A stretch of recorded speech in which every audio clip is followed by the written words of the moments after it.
ভৌতিক রহস্য, আসুন গল্প বলি, রহস্য খুলি। নমস্কার বন্ধুরা, আপনাদের সবাইকে স্বাগত ভৌতিক রহস্যের গল্প ঘটনার আরো একটি নতুন এপিসোডে। তো এটা হচ্ছে আমাদের গল্প ঘটনার 69 নম্বর এপিসোড। 68 নম্বর এপিসোডটা যদি আপনাদের নাই দেখা থাকে তবে আমাদের চ্যানেলে গিয়ে 68 নম্বর এপিসোডটা দেখবেন এবং কমেন্টসে আপনাদের নিজস্ব মতামত জানাবেন যে ভিডিওটা আপনাদের কেমন লাগলো। তো বন্ধুরা, আজকে আমরা যে ঘটনাটি বলতে চলেছি সেটা একটা খুবই অন্যরকম একটা ঘটনা, খুব একটা ভৌতিক নয় বলা যেতে পারে। তো এই ঘটনাটা একটা হসপিটালে একজন ডাক্তারের সাথে ঘটে যাওয়া সত্যিকারের ভৌতিক ঘটনা। হয়তো আপনাদের ঘটনাটা যখন আমি বলবো বিশ্বাস নাও হতে পারে, কিন্তু এটা একদমই একটা সত্যিকারের ভৌতিক ঘটনা। এই ঘটনাটিতে আমরা ডাক্তারের নাম এবং হসপিটালের নাম গোপন রাখতে চলেছি, কারণ সেটা বলা হয়তো ঠিক হবে না। তো বেশি কথা বলবো না, চলে যাব আমাদের আজকে 69 নম্বর এপিসোডের ঘটনায়। আজকে আমাদের যে ঘটনাটি পাঠিয়েছে তিনি হলেন উড়িষ্যার ভুবনেশ্বর থেকে ডক্টর সন্দীপন মাইতি। তো সন্দীপন বাবু, আপনাকে অসংখ্য ধন্যবাদ ভৌতিক রহস্যের সঙ্গে আপনার জীবনে ঘটে যাওয়া একটি ভৌতিক ঘটনা শেয়ার করার জন্য। তো সন্দীপন বাবু বলছেন, আমি যে হসপিটালে ডাক্তার ছিলাম সেই হসপিটালের পেছনের দিকে একটা আমাদের থাকার হোস্টেল ছিল, একদম গায়ে গায়ে বলা যায়। তো হসপিটালের বিভিন্ন আরো যারা স্টাফ আছে, যাদের বাড়ি অনেক দূরে, তারা এমনকি আরো বিভিন্ন ডাক্তাররা সেই হোস্টেলে থাকা খাওয়া করতো। তো একদিনকে আমি আমার আন্ডারে যারা স্টাফ ছিল তাদেরকে বলি, কোনো পেশেন্ট এলে আমাকে একটু ডেকে দিতে, আমার মাথাটা একটু যন্ত্রণা করছে, আমি হোস্টেলে রেস্ট নিচ্ছি। 1-1.5 ঘন্টা কেটে গেল। যখন দেখলাম কেউই আমাকে ডাকছে না, তখন আমি ভাবলাম না, আর রেস্ট নেব না, যাই এবার একটু হসপিটালে। হসপিটালের পেছনের দিকের গেটটা দিয়ে ঢুকতেই বড় লনটা দিয়ে যখন আমি হেঁটে আসছি, ঠিক আমার বাঁদিকে দেখলাম একজন লোক মাথাটা নিচু করে হাঁটুতে তার মাথাটা ঠেকিয়ে রীতিমতো কাঁদছে। আমি তখন তাকে জিজ্ঞাসা করলাম, কি হলো, কাঁদছেন কেন? তখন লোকটা বলল, ডাক্তারবাবু ওখানে ওই আইসিইউতে একজন আমার আত্মীয় রয়েছে, তাকে আপনি বাঁচান, তার কন্ডিশন একদম ভালো নেই। ডাক্তাররা বলল কোনো ডাক্তার নেই আজকে হসপিটালে। সে কি, আমি যে বলে এলাম কোনো পেশেন্ট এলে আমাকে ডেকে দিতে, সত্যি স্টাফদের দিয়ে কোনো কাজ ঠিকঠাক হবে না। চলুন দেখি, তাড়াতাড়ি চলুন। হ্যাঁ ডাক্তারবাবু, কোথায় নিয়ে চলুন, এই যে ডাক্তারবাবু বলে আমাকে সেই লোকটা নিয়ে যাচ্ছে। নিয়ে যেতে যেতে আইসিইউতে দেখিয়ে দিল যে ডাক্তারবাবু এইখানে। লোকটা আমাকে আইসিইউতে ঢুকিয়ে দিল, আর আমি আইসিইউতে ঢুকেই বেডে একটা পেশেন্ট রয়েছে। পেশেন্টের পাশে বেডের পাশে একজন বোরকা পরা মহিলা বসে রয়েছে। আমি বললাম, ইনি পেশেন্ট? হ্যাঁ ডাক্তারবাবু, ইনি পেশেন্ট ছিল, কিন্তু 2 ঘন্টা ধরে এখানে রয়েছি, কোনো ডাক্তার নেই, হসপিটালের স্টাফরা বলল আর বিনা চিকিৎসায় মারা যায়। সে কি, দেখি তো বলে চাদরটা সরাতেই দেখলাম যেটা আমি দেখলাম, সেটা দেখার পর আমার পায়ের তলা থেকে যেন মাটিটা সরে গেল। আমি দেখলাম যেই লোকটা এতক্ষণ ধরে আমাকে লন দিয়ে নিয়ে এলো আইসিইউতে, সেই লোকটাই মারা গেছে। তাকেই আমি দেখছি এই সাদা চাদরে মোড়ানো অবস্থায়।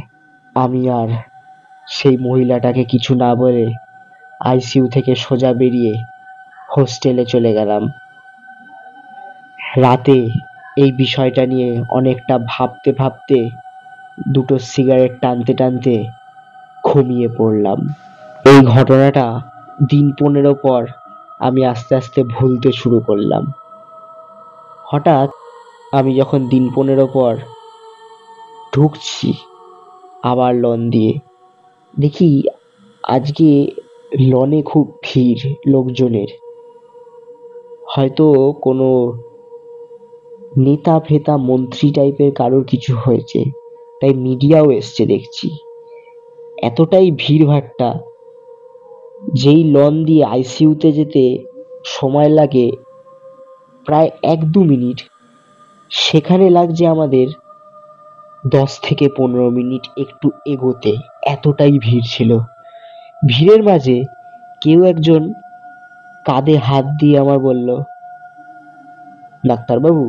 আমি পেছন ঘুরতেই যেটা দেখলাম, রীতিমতো আবার ভয় পেয়ে উঠলাম, চমকে উঠলাম বলা যায়।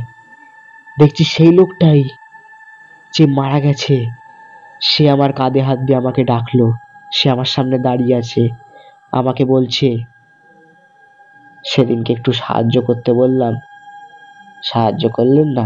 আচ্ছা, আমি আবার আপনার কাছে পরে সাহায্য চাইতে আসবো। আমি হয়তো নিশ্চয়ই আপনার থেকে সাহায্যটা পাবো। বিশ্বাস রাখছি আপনার উপর, ভরসা করছি আপনাকে। এটা শুনে লোকটার থেকে মুখ ফিরিয়ে মিডিয়া, সমস্ত লোকজন সবাইকে ঠেলে সরাতে সরাতে আইসিইউতে ঢুকে গেলাম যে পেশেন্ট তাকে দেখতে। পেশেন্টকে দেখে সেদিনকে সমস্ত কাজ হসপিটালে শেষ হওয়ার পর ঠিক করলাম এখান থেকে 10-15 মিনিট দূরত্বে আমার যে বন্ধুদের একটা মেস আছে, ওরাও ডাক্তার, সেখানে আমি চলে যাব। কারণ আমার মানসিক অবস্থা একদমই ভালো ছিল না। আমি রীতিমতো ভয় পেয়ে উঠি ঘটনাটা দেখার পর। আমি জানি যে ডাক্তারদের সাথে এরকম ঘটনা ঘটতেই থাকে। ডাক্তার হয়েছি মানে এরকম কিছু অলৌকিক ঘটনা আমার সাথে ঘটবেই।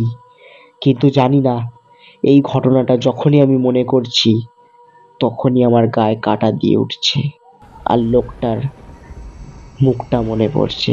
তারপর হসপিটাল থেকে বেরিয়ে একটা রিক্সা ডাকলাম। রিক্সা ডেকে তার মধ্যে উঠে রওনা দিলাম আমার বন্ধুদের মেসের দিকে। রিক্সাটা এগোচ্ছে অনেকটা, রিক্সা করে যাচ্ছি। যে রিক্সা চালক, তাকে দেখে যেন আমার খুব চেনা চেনা লাগছে। বন্ধুদের মেসের সামনে নেমে 20 টাকা তাকে ভাড়া দিতে গিয়েই সে যখন মুখের কাছ থেকে গামছাটা সরালো, আমি আবারও ভয় পেয়ে উঠলাম।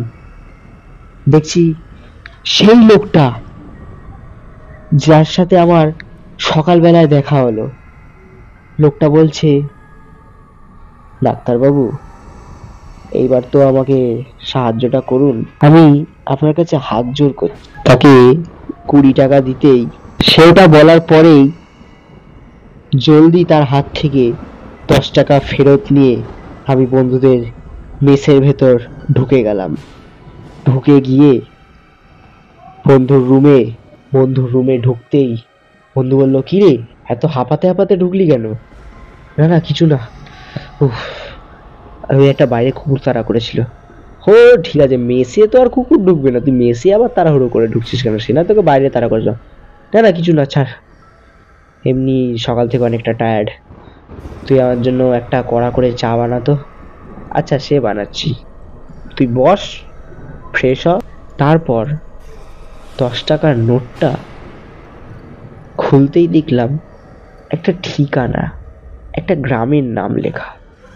আমার বন্ধুকে ও চাটা আনার পর আমি ঠিকানাটা বললাম, আচ্ছা, এই সোনারপুর গ্রামটা কোথায় রে? ও সোনারপুর, এই তো এই আমাদের মেস থেকে আর প্রায় 25 মিনিট হয়তো লাগবে। কেন? না না, ওখানে আমার একটা পেশেন্টের ডাক পড়েছে, আমি তো ঠিক চিনি না, তাই তোকে জিজ্ঞাসা করলাম। ও আচ্ছা আচ্ছা আচ্ছা, তা কাল সকালে চলে যাস? হ্যাঁ হ্যাঁ, কাল সকালেই যাব। বন্ধুর বাড়িতে কাটানোর পর রাতটা সকাল হলো। সকাল হতেই ওই গ্রামের উদ্দেশ্যে গেলাম। সেই ঠিকানায় যেতেই বাড়িটাতে কড়া নাড়লাম। যে দরজা খুললো, দেখলাম সেই দিনকে যে মারা গেছিল তার পাশে যে বোরখা পরা মহিলাটা বসেছিল সে দরজা খুললো। দরজা খুলতে সে বলল, আরে ডাক্তারবাবু, আপনি আসুন, ভেতরে আসুন। হ্যাঁ, আসছি। দেখলাম তাদের পারিবারিক অবস্থা খুবই খারাপ। একটা ভাঙা চোরা ঘর, টিনের, তার মধ্যে দুটো সন্তান। সেই তাদেরকে দেখে মনে হচ্ছে তারা খুবই অভাবে রয়েছে, দুবেলা হয়তো ঠিক মতো খেতে পায় না। তখন আমি বললাম, আচ্ছা, যে সেদিনকে মারা গেছিল সে কে হয়? তিনি আমার স্বামী। ও, তা আপনার স্বামী কোন কাজ করতো? বউটা বললো, আমার স্বামী রিক্সা চালাতো। ও, তো উনি মারা গেলেন কিভাবে? তখন বউটা বলল, খুবই মদ্যপান করতেন, করতে করতে হঠাৎই হার্ট অ্যাটাক হয়ে যায়। আমরা এখান থেকে তড়িঘড়ি করে হাসপাতালে নিয়ে যাই। কোনো ডাক্তারই সেদিনকে নাকি ছিল না। হ্যাঁ, ছিল না, কিন্তু আমি তো ছিলাম। আমাকে কোনো স্টাফ কেন ডাকলো না? ছাড়ুন আর কি, আল্লাহ যেটা চায় সেটাই হয়।